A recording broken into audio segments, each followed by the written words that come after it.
अस्सलाम वालेकुम दोस्तों, तुसीं वेखदे पे हो अपना देश पंजाब टीवी ते मैं तुहाडा मेज़बान मोहम्मद नदीम खरल। सब तो पहला तो मेरे चैनल करो सबसक्राइब ते बैल आइकन का बटन दबाओ कि मेरी हर आने वाली नवी वीडियो तुहाडे तक पहुंच सके। दोस्तों बेहद शुक्रगुजार हाँ तुहाडा कि तुसीं मेरी वीडियो ते लाइक शेयर ते कमेंट करदे हो।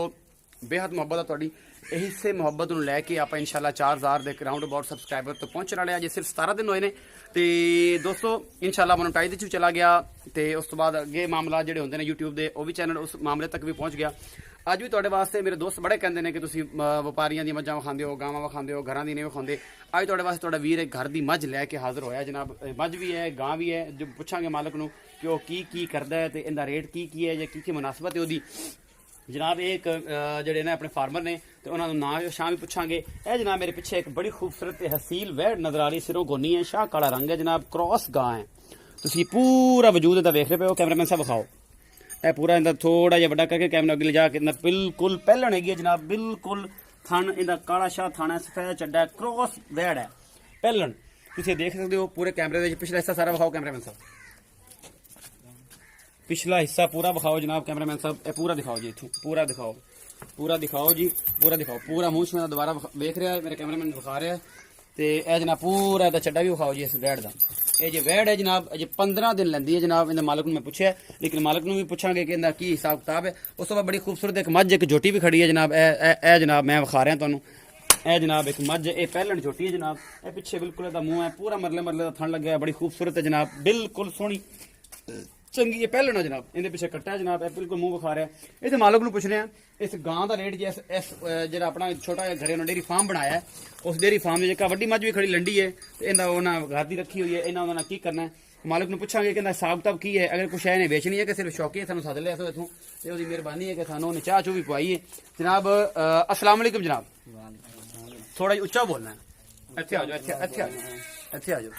की हाल है जनाब? बिल्कुल ठीक। नाम की तुहाडा? मोहम्मद तालब। मोहम्मद तालब जनाब। तालब साहब की हाल, तबीयत से ठीक है? बिल्कुल ठीक। मेरे पहले तो मेहरबानी कि सानूं सद लिया अपने इत्थे छोटे डेयरी फार्म जो शौकिया रखा है जनाब। जनाब ने मुछ बड़ी खुंडी रखी सोहनी ते अल्लाह पाक इवें बरकत पाई रखे जनाब। इन्हां जिहड़ी तीन चीज़ां आपां जिहड़ी छड्डियां होईयां ने घरे, बिल्कुल इन्हां विचों वेचण वाली किहड़ी चीज़?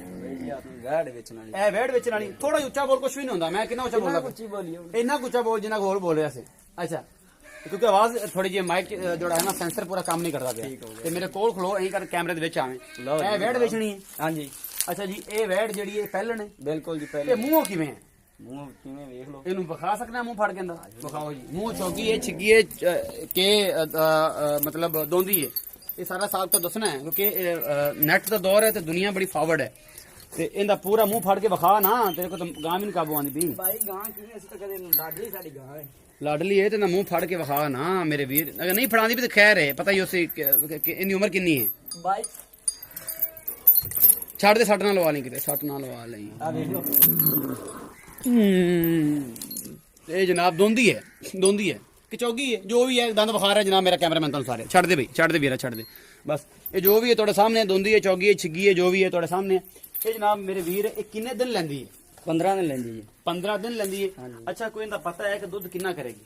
कैमरे दे विच, कैमरे विच दूध इंशाल्लाह करेगी 15-17 लीटर कर जाएगी इंशाल्लाह। पक्का? 2 टाइम का अजे पहलण है बिल्कुल जी। इंशाल्लाह। ते अच्छा इनदे मकूल जे पैसे दस किन्ने ने? 2,20,000 रुपए। 2,20,000 रुपया। अगर कोई बंदा लेना चाहे मैं तेरा नंबर ला देंगा, ठीक है। तेरा नंबर डिस्क्रिप्शन च होगा। तेरा दिल करे मालिक दे नाल आपे जेड़ा बंदा तेन फोन करे, जेड़ा तेरा हिसाब किताब करे, ओदे नाल आपे रेट फाइनल कर ले, ठीक है? ते फोन सुनने ने, फोन बंद नहीं करना। पहली गल मेरा नंबर भी होएगा, तेरा भी होएगा। ते ए मेरे वीर 2,20,000 रुपया भाई ने रेट किया है पहले वैट दा।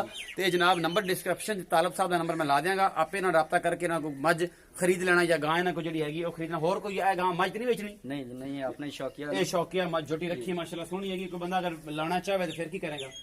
वेख तो लईए, पूरी दुनिया वेखदी पई। ठीक है, वेख लें फिर वेख लेंगे। जे कोई आखे लैनी है तो फिर चलो फिर कोई रेट लगे। ए चड्डा भी विखा दे यार, चड्डा वेखण थाने वेखण। चड्डा वेखे जे कोई फाइनली सोहना रेट लग जाए तो फिर वेच लेगा। चलो कर ए पूरा जी मुठ मुठ दा थाना है, ए पूरी विखांदे पे शायद किसी ने बन जाए तो पहले झोटी है जनाब, पीछे कट्टा है। ए जनाब दुध कितना देदी भी तुहाडी मैं? 12 गड्डियां देंगी। 12 गड्डियां पक्कियां? 2 थान चो। 2 थन चोंदे हो ते 12 गड्डियां दुध देदी पई है पहले पहलन चो के देंगे। अच्छा इहदा कोई रेट रूट की है? हैं रेट कितना है? इनका रेट 2.5 लाख रुपया। 2.5 लाख रुपया रेट कर रहे हैं जी। तो 12 गड्डियां दुध पक्का है, घरे खड़ी है, 2 टाइम जितना मर्जी कहता चो के ते लै सकता है। 12 गड्डियां दुध 2 टाइम का कट्टे छड़ के ਜੇ ਮਰਜ਼ੀ ਚੋਲ ਲਵੇ ਆ ਕੇ ਤੇ ਰੁਪਿਆ 2.5 ਲੱਖ ਹੈਗਾ ਕੋਈ ਪਿਆਰ ਮੁਹੱਬਤ ਹੋ ਜਾਏਗਾ ਭਰਾਵਾ। ਕਰ ਲਾਂਗੇ ਇੱਕ ਵਾਰੀ ਬੇਲੀ ਜਿਹੜੇ ਮੇਰੇ ਕਹਿੰਦੇ ਨਾ ਕਿ ਤੂੰ ਵਪਾਰੀਆਂ ਦੀ ਵੀਡੀਓ ਪਾਣਾ, ਇੱਥੇ ਫਾਰਮਰ ਦਾ ਹਾਲ ਵੇਖ ਲਓ ਕਿਸਾਨਾਂ ਦਾ 2.5 ਲੱਖ ਰੁਪਏ ਮੁੱਲ ਹੀ ਕਰਦੇ ਪਏ ਨੇ ਤੇ ਇੱਥੇ ਵਪਾਰੀ ਕੀ ਕਰੇਗਾ। ਇਹ ਜੈਨੂਇਨ ਡੇਰੇ ਦੀ ਇੱਕ ਮਤਲਬ ਇੱਕ ਡਾਰੀ ਦੀ ਇਹ ਜਗ੍ਹਾ ਤੇ ਇਹ ਖੜੀਆਂ ਨੇ ਜਨਾਬ ਤੇ 12 ਕਿਲੋ ਦੁੱਧ ਜੈਨੂਇਨ ਦਾ ਕੱਟੇ ਨੂੰ ਛੱਡ ਕੇ ਹੈ ਜਨਾਬ। ਇਸ ਤਰ੍ਹਾਂ ਮੇਰੀ ਵੀਡੀਓ ਨੂੰ ਲਾਈਕ ਸ਼ੇਅਰ ਤੇ ਕਮੈਂਟ ਕਰਿਆ ਕਰੋ ਤੇ ਮੇਰੇ ਚੈਨਲ ਨੂੰ ਸਬਸਕ੍ਰਾਈਬ ਕਰੋ ਤੇ ਜਿਹਨੇ ਲੋਕਾਂ ਨੇ ਨਹੀਂ ਕੀਤਾ ਉਹ ਟੱਲੀ ਵੀ ਦਬਾ ਲਿਆ ਕਰਨ ਕਿ ਟਨ ਟਨ ਦੀ ਆਵਾਜ਼ ਉਹਨਾਂ ਦੇ ਕਮਰਿਆਂ ਵਿੱਚ ਮੋਬਾਈਲਾਂ ਦੇ ਵਿੱਚ ਜ਼ਰੂਰ ਆਵੇ ਕਿ ਜਿਹੜੇ ਲੋਕ YouTube ਤੇ ਦੇਖਦੇ ਨੇ ਸਾਰਾ ਕੁਝ ਕਰਦੇ ਨੇ। ਨੰਬਰ ਜਿਹੜਾ ਹੈ ਜਨਾਬ ਉਹ ਜਨਾਬ ਤਾਲਬ ਸਾਹਿਬ ਜਿਹੜੇ ਹੈਗੇ ਨੇ, ਸੌਰੀ ਮੂੰਹ ਚੋਂ ਨਿਕਲ ਗਿਆ, ਤਾਲਬ ਸਾਹਿਬ ਜਿਹੜੇ ਨੇ ਇਹਨਾਂ ਦਾ ਨੰਬਰ ਅਗਰ ਇਹ ਬੋਲ ਦਿੰਦੇ ਨੇ ਵਿੱਚ ਵੀਡੀਓ ਦੇ ਤੇ ਨੰਬਰ ਬੋਲ ਦਿਓ ਜਨਾਬ, ਨੰਬਰ ਬੋਲ ਦਿਓ। 0306 ਜੀ 7856 861 7856 861 0306 7856 861 ਇਹਨਾਂ ਦਾ ਨੰਬਰ ਹੈ ਜਨਾਬ। ਵਿੱਚੇ ਬੋਲ ਦਿੱਤਾ ਹੈ ਮੁਹੰਮਦ ਤਾਲਬ ਚੌਹਾਨ ਸਾਹਿਬ ਨੇ ਜਨਾਬ ਇਹਨਾਂ ਦੀਆਂ ਤੇ ਇਹਨਾਂ ਦਾ ਨੰਬਰ ਹੈ ਜਨਾਬ। ਜਿਹਨੇ ਲੈਣਾ ਹੋਵੇ ਮੱਝ ਲੈਣੀ ਹੋਵੇ ਝੋਟੀ ਪਹਿਲਾਂ ਤੇ ਜਾਂ ਗਾਂ ਲੈਣੀ ਹੋਵੇ ਇਹਨਾਂ ਨਾਲ ਰਾਬਤਾ ਕਰ ਸਕਦਾ। ਮੇਰਾ ਨੰਬਰ ਡਿਸਕ੍ਰਿਪਸ਼ਨ 'ਚ ਹੋਏਗਾ। ਬਾਕੀ ਤੁਹਾਡੇ ਨਸੀਬ ਤੇ ਇਹਨਾਂ ਦੇ ਨਸੀਬ ਆਪੇ ਜਾਣੋ, ਤੁਹਾਡਾ ਕੰਮ ਜਾਣੋ, ਜੋ ਵੀ ਜਾਣੇ ਇਹ ਇਹਦਾ ਤੁਹਾਡਾ ਹਿਸਾਬ ਕਿਤਾਬ ਹੈ। ਤੁਹਾਨੂੰ 20 ਦੇ ਦੇਵੇ, ਤੁਹਾਨੂੰ 200 ਦੇ ਦੇਵੇ, 400 ਦੇਵੇ, ਲੱਖ ਦੇਵੇ, 1.5 ਲੱਖ, ਇਹ ਤੁਹਾਡਾ ਕੰਮ ਹੈ। ਆਪਣਾ ਬਹੁਤ ਸਾਰਾ ਖਿਆਲ ਰੱਖਿਆ ਜੇ। ਮਿਲਦੇ ਹਾਂ ਅਗਲੀ ਵੀਡੀਓ 'ਚ। ਅੱਲਾ ਨਿਗਹਿਬਾਨ।